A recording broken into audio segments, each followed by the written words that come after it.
स्वामी प्रसाद मौर्य जैसे तो बहुत पुराना मुद्दा हो गया। स्वामी प्रसाद मौर्य जैसे बेवकूफ़ व्यक्ति का नाम बार बार ये हिंदू समाज दे रहा है, क्योंकि ना तो गंवार की कोई जाति है ना नारी की कोई जाति है। वो ब्राह्मण में भी हो सकती है, वो क्षत्रिय में भी हो सकती है। स्वामी प्रसाद मौर्य जैसे गंधे जो लोग हैं उन्हीं को शूद्र कहा जाता है। यहाँ जाति से कोई मतलब नहीं है। जिसमें भक्ति आ जाती है वो नारी भी शुद्ध हो जाती है, वो शूद्र भी शुद्ध हो जाता है, वो गंवार भी गंवार नहीं रह जाता है। और जिसमें भक्ति नहीं है वो बहुत बड़ा अरबपति करोड़पति ब्राह्मण ही क्यों ना हो, बहुत ऊंचा सेठ ही क्यों ना हो, वो निंदनीय है। रामायण की चौपाइयों को लेकर के उनके गलत अर्थ बताए जाते हैं। सोशल मीडिया पर माहौल बनाया जाता है कि श्री रामचरितमानस के अंदर कुछ चौपाइयां हैं जो बहुत गलत हैं, बदलने की ज़रूरत है। श्री रामचरितमानस की बात हो रही है, अयोध्या धाम की बात होगी और हमारे साथ क्रांतिकारी कथाव्यास श्री बाल भरत महाराज जी साथ में हैं, जो ऐसे लोगों को बहुत अच्छा जवाब देना जानते हैं। गुरुजी, वी हिंदुस्तान न्यूज़ में आपका हार्दिक स्वागत है। जी जी, धन्यवाद। ढोल गवार शूद्र पशु नारी सकल ताड़ना के अधिकारी कह करके स्वामी प्रसाद मौर्य छोटी वाहवाही लूटने के चक्कर में थे, क्या अर्थ है? सबसे बड़ा मुझे कष्ट है कि स्वामी प्रसाद मौर्य जैसे तो बहुत पुराना मुद्दा हो गया। स्वामी प्रसाद मौर्य जैसे बेवकूफ़ व्यक्ति का नाम बार बार ये हिंदू समाज ले रहा है। उसका लक्ष्य ही यही था कि उसका नाम लिया जाए, इन लोगों को पॉपुलरिटी चाहिए। और विशेष बात यह है कि ये समुद्र से भगवान श्री राम जब मार्ग मांग रहे हैं उस समय का प्रसंग है। और आगे का इसमें शोर शराबा किस बात पे मचा है? शूद्र पे उन्होंने हल्ला मचा। किसी नारी ने हल्ला मचाया कि मेरे लिए कहा गया है? ढोल ने मचाया, गंवार ने मचाया, किसी ने कुछ हल्ला नहीं मचाया, क्योंकि ना तो गंवार की कोई जाति है ना नारी की कोई जाति है। वो ब्राह्मण में भी हो सकती है, वो क्षत्रिय में भी हो सकती है, वो शूद्र में भी हो सकती है। किसी नारी ने भारत में स्वामी प्रसाद मौर्य के कहने पे आवाज़ नहीं उठाई कि हम नारी लोग रामचरितमानस का विरोध कर रहे हैं, इसमें चौपाई निकाली जाए। और शूद्रों ने भी नहीं उठाई आवाज़। स्वामी प्रसाद मौर्य जैसे गंधे जो लोग हैं उन्हीं को शूद्र कहा जाता है। यहाँ जाति से कोई मतलब नहीं है। दूसरा पॉइंट, ये इनकी आंख में मोतियाबिंद हो गया है। आगे माता सबरी जब हाथ जोड़ के खड़ी हैं, अधम ते अधम, अधम अति नारी, तिनमोह मैं मति मंदघारी। भगवान श्री राम से कह रही हैं कि महाराज मैं अधम हूँ और नारी हूँ और नीच जात की हूँ, अधम जात में जड़ मत भारी। तो भगवान राम ने तब तो कहना चाहिए था हाँ हाँ तुम छूने लायक नहीं हो। लेकिन भगवान राम ने उस समय क्या कहा? कहा रघुपति सुन भामिन बाता, हे माता सबरी, हे भामिनी, मैं जाति पाति के ऊंचे नीचे को नहीं मानता, कुल धर्म बढ़ाई इसको भी नहीं मानता, धन बल परिजन गुण चतुराई। कहा रघुपति सुन भामिन बाता, मानो एक भगत करना था। जिसमें भक्ति आ जाती है वो नारी भी शुद्ध हो जाती है, वो शूद्र भी शुद्ध हो जाता है, वो गंवार भी गंवार नहीं रह जाता है। और जिसमें भक्ति नहीं है वो बहुत बड़ा अरबपति करोड़पति ब्राह्मण ही क्यों ना हो, बहुत ऊंचा सेठ ही क्यों ना हो, वो निंदनीय है। तो भक्ति होनी चाहिए। तो ये सबरी माता वाली बात इन लोगों को क्यों नहीं याद आती कि भगवान राम ने उनके घर में कंदमूल खाया था? यदि शूद्र से छुआछूत होती, यदि नारी से भेदभाव होता, यदि गंवार से भेदभाव होता, तो सबसे पहला उदाहरण है गीधराज जटायु को हृदय से लगाया। रामायण में अन्य जो अच्छे पॉइंट हैं उसमें इनको मोतियाबिंद हो जाता है। चमगादड़ों का यही लक्षण है, उसे दिन में दिखाई देना ही बंद हो जाता है। इसका मतलब कि सूर्य फेल हो जाएगा, प्रकाश फेल हो जाएगा। अच्छा, लेकिन जिस शब्द को, जिस महान पंक्ति को शब्दों के तौर पर समझाने की कोशिश कर रहा है, शूद्र गंवार ढोल पशु नारी सकल ताड़ना के अधिकारी, वो कह रहे हैं कि इन पे ताड़ना के अधिकारी हैं। वो जैसे शब्द हैं वैसे अर्थ बताने की कोशिश कर रहे हैं। क्या वाकई में ऐसे हमें समझना चाहिए जैसे वो समझाने की कोशिश कर रहे हैं? नहीं, ताड़ना का कई भाव होता है। ताड़ना जैसे विद्यालय में भी शिक्षक छात्र को एक आध थप्पड़ मार देता है तो कभी कोर्ट में केस हुआ। आजकल हल्ला कोई करे, शोर शराबा करे, कोई बात नहीं, तो उसको मारना नहीं कहा जाता, उसको सिखाना कहा जाता है। तो जो जैसे सीखे उसको थोड़ा कठोरता से सीखे तो कठोरता से सिखाया जाए, और नम्रता से सीखे तो नम्रता सिखाया जाए। यहाँ कोई टॉर्चर करने का, ताड़ना का मतलब नहीं है, यहाँ सिखाने का मतलब है। अब वो चाहे थोड़ा सा डांट फटकार के सीखे, चाहे कैसे भी सीखे। एक शब्द के अनेक अर्थ हो सकते हैं, उसे समझने का नजरिया अलग होना चाहिए। और हमारे समाज में कहीं कहीं रामचरितमानस में एक भाषा नहीं प्रयोग है। कहीं कहीं ग्रामीण भाषा में कहे वो ताड़े हैं, वो ताड़े हैं मतलब वो देख रहे हैं, अंदाज रहे हैं, वो देख रहे हैं। तो इन पर ध्यान देने योग्य है। नारी पे ध्यान नहीं देंगे तो फिर और जिसके पास कम बुद्धि है उसमें, जैसे छोटे बच्चे के पास कम बुद्धि होती है तो वो अगर बिजली का तार पकड़ना चाहे तो आप पकड़ने देंगे, उस पर ध्यान देने की जरूरत है। तो ताड़ना का मतलब इन पर नज़र रखो। ये कहीं ऐसा कोई काम तो नहीं कर देंगे कि जो समाज के हित में ना हो, समाज के लिए नुकसान पहुंच जाए।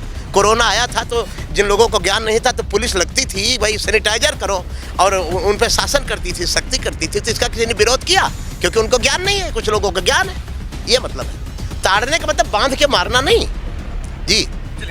कई बार जब आपने देखा होगा देश के मीडिया में, आपने ये भी देखा होगा जेएनयू में कई बार आवाज़ें उठती हैं और मनुस्मृति को जलाने की बात करते हैं। ये उल्टी सीधी जितनी बातें होती हैं, मनुस्मृति या मनु, इसके क्या कहेंगे आप? मनु 14 हुए हैं। मनुस्मृति में मैं नहीं बोलना चाहता। देखिए श्रीमद वाल्मीकि रामायण जो है उसमें लिखा है श्रीमद वाल्मीकि विरचितम। गोस्वामी तुलसीदास जी के जो रामायण उसमें लिखा श्री गोस्वामी तुलसीदास विरचितम। और मनुस्मृति में जैसे 14 मनु हुए हैं, एक मनु नहीं हुए हैं। मनु के पुत्र ही मनुष्य हैं। और 71 चतुर्युगी जब बीत जाती है, 71 बार कलयुग, मैं 1 मिनट में इसका निष्कर्ष निकालता हूँ। 71 बार कलयुग, 71 बार द्वापर, 71 बार त्रेता, 71 बार सतयुग। ये चारों जब 71 बार बीत जाते हैं तो एक मनु का कार्यकाल पूरा हो जाता है। जैसे 5 साल के बाद विधायक हट जाता है तो दूसरे मनु हो जाते हैं। शास्त्रों में हमारे श्रीमद् भागवत के 8वें स्कंद के प्रारंभ में 14 मनु का वर्णन है। स्वयंभू, स्वारोचिस, उत्तम, तामस, रेवत मनु, चाक्षुष मनु, वैवस्वत मनु, सावरण मनु, ब्रह्म सावरण मनु, रुद्र सावरण मनु, धर्म सावरण मनु, अग्नि सावरण मनु, इंद्र सावरण मनु, देव सावरण मनु। कौन से मनु की लिखी हुई है मनुस्मृति? उसमें कुछ लिखा ही नहीं है। तो मनुस्मृति पे क्यों शोर मचा रहे हो जब रामायण में भगवान राम रामचरितमानस में कह रहे हैं सबरी के घर में भोजन कर रहे हैं, निषाद राज उनका बाल सखा है। तो राम कथा से ही स्पष्ट है कि शूद्रों के प्रति, या जिसको आप लोग आज शूद्र कहते हो, वो लोग शूद्र नहीं कहते थे, वो सखा कहते थे, वो भक्त कहते थे। तो वो जब भेदभाव नहीं किए तो मनुस्मृति को लेकर क्यों शोर शराबा है? ऐसा तो हमारे और ग्रंथों में, रामायण में, भागवत में, गीता में तो ऐसा नहीं है। ब्राह्मणवाद को लेकर के बार बार बात उठती है। कहा जाता है कि जाति व्यवस्था बनाने वाले ब्राह्मण हैं और शूद्रों का शोषण करने वाले ब्राह्मण हैं। और कई बार नारों की आवाज़ ऐसे उठती आई जेएनयू से कि ब्राह्मणवाद खत्म करें। अनुशासन शोषण नहीं होता। राजाओं ने ब्राह्मणों के हाथ में अनुशासन व्यवस्था दी थी। विधि क्या है, निषेध क्या है, क्या करना है, क्या नहीं करना है, इसका जो निर्णय करेगा तो अनुशासनहीन जो होंगे उसका विरोध करेंगे कि इसको हटाया जाए, और अनुशासन प्रिय जो होंगे वो उसका समर्थन करेंगे। गाड़ी में ब्रेक लगाई जाती है इसलिए नहीं लगाई जाती कि चक्का जाम हो जाए। गाड़ी में ब्रेक इसलिए बनाई गई है कि आगे कोई घटना दुर्घटना हो तो उसको लगा के गाड़ी को कंट्रोल किया जाए। ब्राह्मण हुए, कौन से ब्राह्मण का विरोध करेंगे? न्यूटन के पहले गुरुत्वाकर्षण का पता लगाने वाले बारहमीर, इनसे पूछो मूर्खों से, ये बारहमीर के बारे में क्या जानते हैं? ये भास्कराचार्य शून्य की जो व्याख्या किया, आइंस्टीन से पहले उनके सिद्धांत का प्रतिपादन भास्कराचार्य ने किया। चाणक्य ने, ब्राह्मण वो थे जो आविष्कार करते थे, चमत्कार नहीं। चमत्कार मदारियों का काम है, उन्हीं का जो आविष्कार है, न्याय है, मीमांसा है, आयुर्वेद है।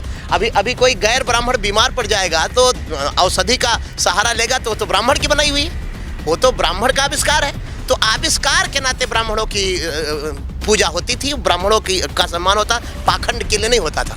और उसमें 2 पक्ष है, एक आविष्कारक है, एक विद्वान है, एक पाखंडी भी है। पाखंडी का पुरजोर विरोध होना चाहिए, लेकिन जो आविष्कारक है, जो ज्ञानी है, जिन्होंने समाज को दिशा दी है, आपकी आंख पे कोई लाइट लगाए, टार्च जलाए, इसका विरोध होना चाहिए। लेकिन कार की लाइट जले रास्ता दिखाने के लिए तो उसका भी विरोध होना चाहिए। मेरा यह मानना है, हमारे कोई आंख पे लाइट नहीं लगाए, रास्ते में लाइट जलनी चाहिए कि आगे पत्थर है कि गड्ढा है। दोनों को एक पलड़े में तोल दिया, ऐसे मूर्खों से तो समाज डिस्ट्रॉय हो जाएगा, विस्फोट हो जाएगा। ऐसे सोशल मीडिया पे भी एक और बात बहुत ज़्यादा जोर शोरों पर चल रही है कि अभी एक रिपोर्ट आई जिसमें बताया गया कि गाय का मूत्र बहुत ज़्यादा हानिकारक है। आपकी क्या राय है? ये तो कुछ भी बोल देंगे। जो राम को हानिकारक कह सकते हैं, जो ब्राह्मण को हानिकारक कह सकते हैं, जो देवता को हानिकारक कह सकते हैं, जो राम मंदिर का विरोध कर सकते हैं, वो गाय का कब नहीं विरोध करेंगे? गाय का अभी दूध का बहुत तगड़ा विरोध हो रहा है कि ये हजम नहीं होता है, ऐसा नहीं है, वैसा है, इसका बहिष्कार किया जाए। तो सबका विरोध करेंगे। जो चाणक्य और बराहमिहिर और गौतम और सांडिल्य का विरोध करते हैं, जो राम का विरोध करते हैं, तो गौमूत्र, गोबर और दूध का विरोध कब नहीं करेंगे? हाँ। एक आखिरी प्रश्न ये कि राम कथा मैं खुद भी सुन रहा था और देख रहा था कि आप लोगों को राम कथा के साथ साथ देश के लिए भी प्रेरित कर रहे थे। फिर भी मैं उसी प्रश्न पर आना चाहूँगा। राम कथा, जो वक्ता देश के बारे में न बोल सके, जो वक्ता संस्कृति के बारे में न बोल सके, वो केवल रट्टू तोता है, वो केवल ऑर्केस्ट्रा वाला है। और इसके लिए 8-8 घंटे ग्रंथों का अध्ययन करना पड़ता है, इसको अपने शब्दों में ढालना पड़ता है, चिंतन करना पड़ता है। जैसे हमारे ऋषि महर्षि पहले क्या करते थे, जो नौटंकी आज चल रही है, 8 साल का बच्चा भागवत कर रहा है, 13 साल की लड़की भागवत कर रही है, क्या ड्रामाबाजी है।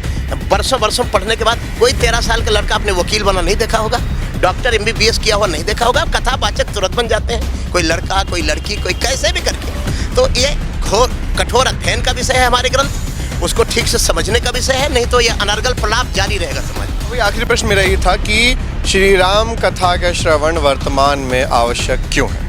वर्तमान में आवश्यक है। आप देखिए ना, आज शादी हुई, साल भर बाद तलाक हो गया हैं? माँ बाप अनाथालय भेजे जा रहे हैं, बेटा अमेरिका में डॉक्टर है। ये इसी की तो देन है जो कथा गायब हो रही है, जो महापुरुषों के उपदेश को स्वीकार नहीं किया जा रहा है। समाज में त्राह त्राह मची है, इतना भी अब भी लोगों को न दिखाई पड़े, लोग आंख बंद किए हों, तो फिर अब लोगों को कैसे समझाया जाए कि राम कथा की कितनी आवश्यकता है। जी, कल की कथा में आपने एक बात कही थी कि बच्चे माँ बाप को वृद्ध आश्रम भेज रहे हैं, क्या संदेश था? उनके ऊपर बहुत कठोर कानूनी कार्रवाई होनी चाहिए, जैसे दहेज नियम की मांग करें। हाँ, नियम की मांग कर रहा है। इनको 1 साल तक जमानत नहीं होनी चाहिए अगर दोषी पाए जाए तो।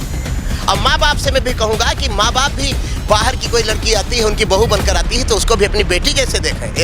यदि वो ये सब करते हैं, फिर भी वो लड़की क्रूर है, वो उसका बेटा यदि उनके साथ अन्याय करता है तो इनके साथ कठोर दंड का कानून बनना चाहिए। कम से कम 1 साल तक इनकी जमानत ना हो। जी, बहुत बहुत धन्यवाद, आपने अपने कीमती समय भी हिंदुस्तान न्यूज़ को। जय हो। तो आपने सुना किस प्रकार से क्रांतिकारी तरीके से महाराज जी ने अपनी बात को रखा, और कहीं ना कहीं ये बात सही भी है कि अगर समाज में माँ बाप को वृद्धाश्रम भेजा जाता है तो एक कठोर कानून आना भी चाहिए। 1 साल तक उस बेटे और बहू की जमानत भी नहीं होनी चाहिए। वे हिंदुस्तान न्यूज़ के लिए मनीष तिवारी, दिल्ली।